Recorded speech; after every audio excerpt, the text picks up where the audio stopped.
আজকের কর্মসূচি মূলত হচ্ছে যে আমরা তো মনে করেন সবকিছু কোনোভাবে স্বাধীনভাবে করতে পারছি এই যে মনে করেন আমরা একজন সাধারণ মানুষ, আমরা ঠিকমতো রাস্তায় যেতে পারতেছি না। এই যে আমাদের এই যে আপনার হচ্ছে মনে করেন কি বলবো, এটা আমরা রাস্তাঘাটে ঠিকমতো হাঁটতে পারছি না। আমাদের যেখানে সেখানে মনে করেন ধরা হচ্ছে, আমাদের ফোন চেক করা হচ্ছে।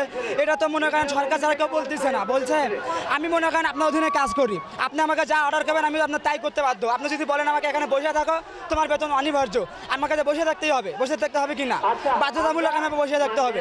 অর্থাৎ আমাকে যদি মনে করেন সে বলে তুমি এখানে শুয়ে থাকো, তোমার স্যালারি ঠিক আছে, আমাকে শুয়ে থাকতেই হবে। আমি পারবো না ওর কথা অনুযায়ী সারা চলতে। ওরা ওকে গুলি করা নির্দেশ দিয়েছে জন্য সে গুলি করছে। অন্যথায় এমন করে বাপ নাই যে, এমন করে মায়ের লাল পয়দা নেই যে সে বিনা অর্ডারে গুলি করবে। কেউ পয়দা নেই এখনো দুনিয়াতে, সে অর্ডার দেওয়ার কারণে সে গুলি করছে, তাই না?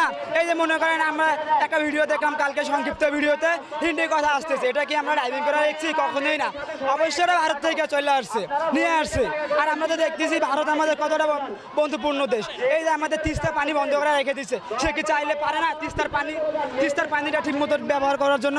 এই যে প্রতিবার কুড়িগ্রাম অঞ্চলটা বন্যা প্লাবিত হয়ে যায়, অন্য কোন জেলায় হয় এরকম কখনো হয়? মানুষ জায়গা সিলেটে বন্যা হয়।